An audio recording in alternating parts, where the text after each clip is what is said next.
ನೋಡ್ರಲ್ಲ ಕೆಲಸ ಹೆಂಗಾಗ್ಬೇಕು ಗೊತ್ತಾ? ಈ ದೋಸೆ ಹಾಕೋಕ್ಕಿಂತ ಮುಂಚೆ ಹಂಚಿನ ಮ್ಯಾಕೆ ನೀರು ಹಾಕ್ಬಿಟ್ಟು ಪೊರಕೆಯಿಂದ ಕ್ಲೀನ್ ಮಾಡ್ತಾರಲ್ಲ, ಹಂಗೆ ಕ್ಲೀನಾಗಿ ನೀಟಾಗಿ ಆಗಬೇಕು. ನೀವೇನಾದ್ರು ಸಣ್ಣ ತಪ್ಪು ಮಾಡಿದ್ರು ಅದು ನಮಗೆ ದೊಡ್ಡದಾಗೆ ಎಫೆಕ್ಟ್ ಆಗುತ್ತೆ, ಹುಷಾರು. ನಮ್ಮ ಮಾವರು ಹೇಳಿದ್ದಾರೆ ತಾನೇ, ಮರ್ಡ್ರ್ ಆದ್ಮೇಲೆ ನಮ್ಮ ಹೆಸರು ಎಲ್ಲೂ ಬರಂಗಿಲ್ಲ, ನೆನಪಿರ್ಲಿ. ಸಾರ್ ಇಂಥವೆಲ್ಲ ಎಷ್ಟೋ ಮಾಡ್ಬಿಟ್ಟಿದ್ ನಾವು, ನೀವೇನು ಟೆನ್ಷನ್ ತಗೋಬೇಡಿ ಸರ್. ಬರೀ ಸುಪಾರಿ ಕೊಡೋದಷ್ಟೇ ನೀವು ನೋಡ್ಕೊಳ್ಳಿ. ಮಿಕ್ಕಿದ ಕೆಲಸ ನೀಟಾಗಿ ಮುಗಿಸ್ಬಿಟ್ಟು ನೀವು ಯಾರು ಏನು ಅಂತ ಗೊತ್ತಿಲ್ದಂಗೆ ಹೋಯ್ತಾ ಇರ್ತೀವಿ ಸರ್. ನೀವು ಮತ್ತೆ ಎದುರಿಗೆ ಸಿಕ್ಕಿದ್ರು ನೀವು ಯಾರು ಏನು ಗೊತ್ತಿಲ್ದಂಗೆ ಹೋಗ್ತಾ ಇರ್ತೀವಿ ಸರ್. ಸ್ಕೂಲ್ಗೆ ಹೋಗಿದ್ದೀರಾ? ಹ್ಞೂ ಸರ್, SSLC ಗಂಟ ಹೋಗಿದ್ದೀವಿ. ಅಪ್ಪನ ಹೆಸರು ಏನು ಕೊಟ್ಟಿದ್ರಿ? Joseph sir. Ranganath sir. Krishnamurthy sir. ಯಾಕೆ ಸರ್?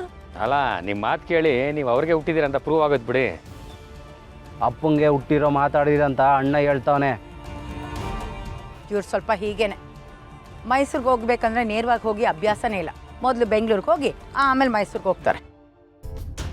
ಸರಿ ಅಣ್ಣ, ಸಂಜೆ ಒಳಗೆ ಕೆಲಸ ಮುಗಿಸ್ತೀವಿ. ಏಯ್, ಕತ್ಲಾದ್ಮೇಲೆ ಬನ್ನಿ, ರಾತ್ರಿ ಕೆಲಸನ ಮಾಡ್ಬಿಟ್ಟು ಹೋಗೋರಂತೆ.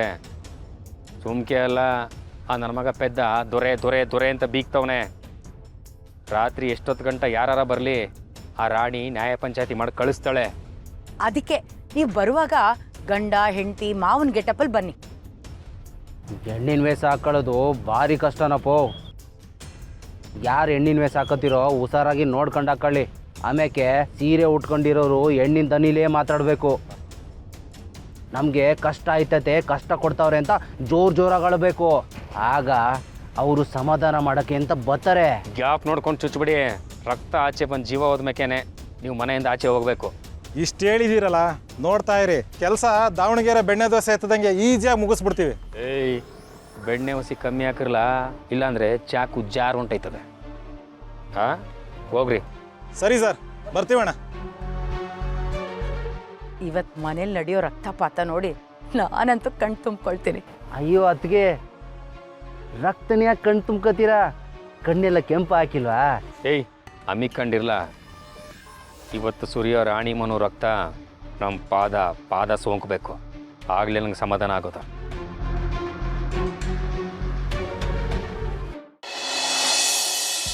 ಅಪ್ಪಯ್ಯ, ನೀನು ಹೇಳ್ದಂಗೆ ಕಸ ಹಾಕಕ್ಕೆ ಸಿಟಿಯಿಂದ ಜನಗಳು ಬಂದವ್ರೆ. ಭಂಡ ಬದುಕ್ತಾನೆ, ಹಠವಾದಿ ಕೆಡ್ತಾನೆ. ದೋಣಿ ಹೋದ್ರೆ ನಿಮ್ಮ ಮಾತನ್ನ ಅರ್ಥ. ಇವತ್ತು ಶಿವು ಪಾರ್ವತಿ ಅವರು ಆಟವಾದಿಗಳಾಗ್ಬಿಟ್ಟವ್ರೆ, ಅವ್ರು ಕೆಟ್ಟೋಯ್ತಾರೆ ಅಲ್ವ್ರಾ? ಇನ್ನೇನಿಲ್ಲ ಮತ್ತೆ ಆ ನನ್ನ ಮಗ ಶಿವು ಅಪ್ಪಯ್ಯ ಎದುರುಗಡೆ ನಿಂತಿದ್ರು ಜನಗಳ ಕೈಲಿ ಮೇಲೆ ತಿಸ್ಕೊತಾನೆ. ಆ ಪಾರು ಏನು ಇವಳು ಗಂಡ ಊರಿಗೆ ಒಬ್ಬನೇ ಯಜಮಾನ, ಇದುವರೆಗೆ ಯಾರು ಎಲೆಕ್ಷನಲ್ಲಿ ಗೆದ್ದೇ ಇಲ್ಲ ಅನ್ನಂಗೆ ಆಡ್ತಾಳೆ. ಇದನ್ನೆಲ್ಲ ನೋಡ್ಕೊಂಡು ಸುಮ್ಮನಿರೋಂದ್ಯಾ? ಬೆನ್ನು ಬಿಡದ ಪಿಶಾಚಿಗೆ ಹೊನ್ನು ಕೊಟ್ಟರೆ ನಿಲ್ಲುತ್ತೇನೋ? ಇಲ್ಲ, ಅದಕ್ಕೆ ಮಂತ್ರ ಹಾಕಿ ಓಡಿಸ್ಬೇಕು. ಈ ಊರಿಗೆ ಮಂತ್ರ ಹಾಕಿ ಪೂಜೆ ಮಾಡೋನು ನಾನೇ, ತಂತ್ರದಿಂದ ಓಡಿಸೋನು ನಾನೇ. ದಣಿ ಅರ್ಥ ಆಗಲಿಲ್ಲ. ಲೇ ಛತ್ರಿ, ಎಂಥ ಮನ್ಸನ್ಲ ನೀನು? ಅಷ್ಟು ವರ್ಷದಿಂದ ನಮ್ಮ ಜೊತೆಗಿದ್ದಿ, ಇಷ್ಟು ಗೊತ್ತಾಗಿಲ್ವೇ? ಈ ತಲೆ ಒಳಕ್ಕೆ ಅಂಥ ವಿಷಯ ಬೇಗ ಹೋಯ್ಕಿಲ್ಲ. ನಮಗೆ ಕಂಡಿರಪ್ಪ. ಅಪ್ಪಯ್ಯ, ಆ ಪ್ಯಾಟೆಯಿಂದ ಕಸಾಗಿ ಬಂದಿರಲ್ಲ, ಅವ್ರ ಜೊತೆ ಶಿವ ಜಗಳ ಮಾಡ್ಕೊಬಿಟ್ಟವನೆ. ಜಗಳ ವಸಿ ಜೋರಾಗಿ ಆಗೈತೆ. ಈ ಪೊಲೀಸ್ ಕಂಪ್ಲೇಂಟ್ ಕೊಡೋ ಮಟ್ಟಿಗೆ ಬಂದು ನಿಂತೈತೆ. ಎಂಥ ಆನಂದ ಗೊತ್ತೇನೋ? ಬುದ್ಧಿ ಭೂಮಿ ಆಳಬೇಕು ಅಂತಿದ್ರೆ ಅದೃಷ್ಟ ಕತ್ತೆ ಕಾಯಕ್ಕೆ ಹೋಗುತ್ತೆ. ಆದರೆ ಶಿವು ವಿಚಾರದಲ್ಲಿ ಹಾಗಲ್ಲ. ನಾವೇನು ಅನ್ಕೋತೀವೋ ಅದನ್ನು ಮಾಡ್ತಾನೆ. ಆದರೆ ಆ ಪಾರ್ವತಿಗೆ ವಿದ್ಯೆ ಬುದ್ಧಿ ಎಲ್ಲ ನಾನೇ ಕಲಿಸಿ ತಪ್ಪು ಮಾಡಿಬಿಟ್ಟೆ. ಹೋಗ್ಲಿ ಬಿಡಪ್ಪಯ್ಯ, ಇವಾಗ ನನ್ನ ಮಗ ಅಧ್ಯಕ್ಷ ಆಗ್ಬಿಟ್ಟವನಲ್ಲ, ಅದಕ್ಕೇನಾರು ಒಂದು ಮಾಡು. ಈ ಜನಗಳು ಅವನ್ನ ತಲೆ ಮೇಲೆ ಎತ್ಕೊಂಡು ಕುಣಿಸ್ತವ್ರೆ, ಅದೇ ಜನಗಳು ಅವನ್ನ ಕಾಲಡಿಗೆ ಹಾಕೊಂಡು ತುಳಿಬೇಕು. ಅದೇ ಕಣೋ ನಂದು ಯೋಚನೆ. ಈಗ ನಾನು ಹೇಳಿದ್ದನ್ನು ಮಾಡಿ ಬನ್ನಿಲಿ.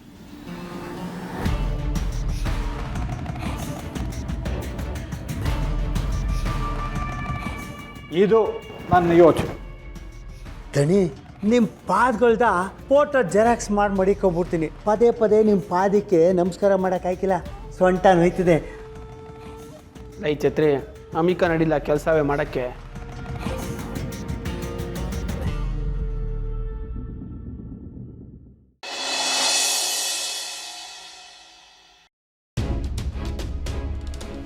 ಮಾವ, ಇಲ್ಲಿ ನಿಂತಿರೋದು ಆಟ ಆಡೋ ಹುಡುಗ ಅಲ್ಲ, ಈ ಊರಿನ ಅಧ್ಯಕ್ಷ. ಜನರು ಪ್ರೀತಿಯಿಂದ ಆಯ್ಕೆ ಮಾಡಿ ನಮ್ಮ ಹಳ್ಳಿನ ಕಾಪಾಡುವಂಥ ಜವಾಬ್ದಾರಿ ಕೊಟ್ಟಿರೋ ದೇವಿ ಪುತ್ರ. ಅಷ್ಟಕ್ಕೂ ಅಧ್ಯಕ್ಷರಿಗೆ ಒಂದು ಮಾತು ತಿಳಿಸ್ತಲೇ ಇದೆಲ್ಲ ಮಾಡೋದಕ್ಕೆ ಯಾವ ಆಧಾರ ಇದೆ ನಿಮ್ಮ ಹತ್ರ? ಅದಕ್ಕೆ ಇವ್ರ ತವ ಏನು ಮಾತು? ನನ್ನ ಮಕ್ಕಳ ನಮ್ಮ ಹಳ್ಳಿಗೆ ಬಂದು ಆಡೋ ಐಕ್ಳ ಮೈದಾನಕ್ಕೆ ಬೇಲಿ ಹಾಕ್ತೀರಾ? ನಿಮ್ಮನ್ನ ಗೋಡಂಬೆ ಬರ್ರ.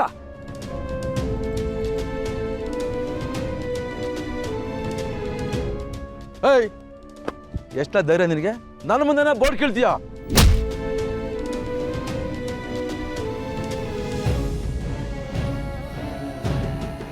ಏನೋ ಗುರಾಯಿಸ್ತಾ ಇದೆಯಾ?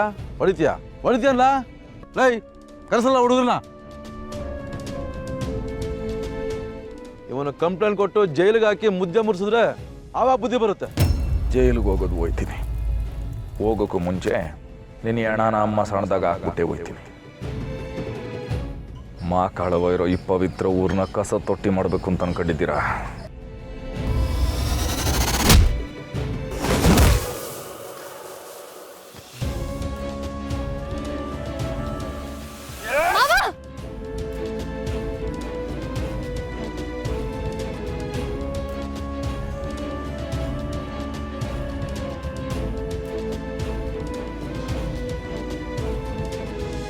ಕಾನೂನು ಕೈಗೆ ತಗೋಬಾರ್ದು ಮಾವ. ನೀನೀಗ ಎಲೆಕ್ಟೆಡ್ ಪರ್ಸನ್, ಜನ ಆಯ್ಕೆ ಮಾಡಿರೋ ವ್ಯಕ್ತಿ.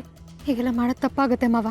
ಏ ಬುಡು ಪಾರು, ಯಾವ ಅಧ್ಯಕ್ಷಗಿರಿ ಬಗ್ಗೆ ಮಾತಾಡ್ತಿದ್ಯಾ ಪಾರು ನೀನು?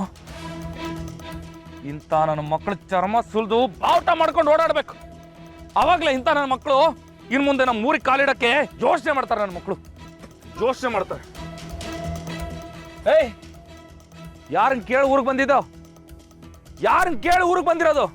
ಏನು ಓದ್ಬಿಟ್ರೆ ನೀನೇನು ದೊಡ್ಡ ಇದೇನಲ್ಲ ನೀನು? ಲೇ, ಈ ಊರೈತಲ್ಲ, ಈ ಊರಿಗೆ ಜನ ಬರ್ಬೇಕಾದ್ರೆ ಕೈ ಮುಕ್ಕೊಂಡು ಬರ್ತಾರೆ. ಯಾಕೆ ಗೊತ್ತೇನಲ್ಲ? ಇದು ಮಾಕಾಳವ ಇರೋ ಊರು.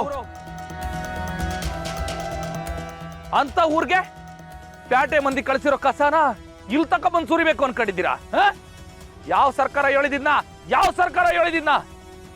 ಈ ಊರಿಗೆ ನಾವೇ ಸರ್ಕಾರ, ನಮ್ದೇ ಸರ್ಕಾರ, ನಾವು ಸರ್ಕಾರ, ನಮ್ದು ಕಾನೂನು. ಈ ಊರಿಗೆ ಯಾವನು ಬರಂಗಿಲ್ಲ, ಯಾವನು ಬರಂಗಿಲ್ಲ. ಆಟ ಸರ್, ಸರಿ ಸರ್, ಸರಿ ಸರ್, ಸರ್ ಯಾರು ಅಂತ ಗೊತ್ತಿಲ್ಲದೆ ತಪ್ಪು ಆಗೋಯ್ತು. ಬಿಟ್ಬಿಡಿ ಸರ್ ನಮ್ಮ ಬಾಸ್ನ. ಬಾಸು ಯಾವನ್ಲ ಬಾಸು? ಇವನ ಬಾಸು? ಒಂದೇ ಒಂದು ಏಟಿಗೆ ನೆಲ ಕಟ್ಕೊಂಡು ಮಣ್ಣು ತಿಂದವನೆ. ಇವನ್ ಯಾವ ಸೀಮೆ ಬಾಸು? ಈ ಊರಿಗೆ ಬಾಸು ಅಂದ್ರೆ ಒಬ್ಳೆ, ಅದು ನಮ್ಮ ಮಕ್ಕಳವ. ನಮ್ಮ ಮಕ್ಕಳವನ್ ಮಕ್ಕಳು ನಾವು. ಅವ್ಳಿಗೆ ಎದೆ ಬಗ್ಗೆ ಅಂದ್ರೆ ನುಗ್ಬಿಟ್ಟು ಎದೆನೆ ಬಗ್ದು ಬಿಡ್ತೀವಿ. ನೋಡ್ತೀರೇನ್ರ?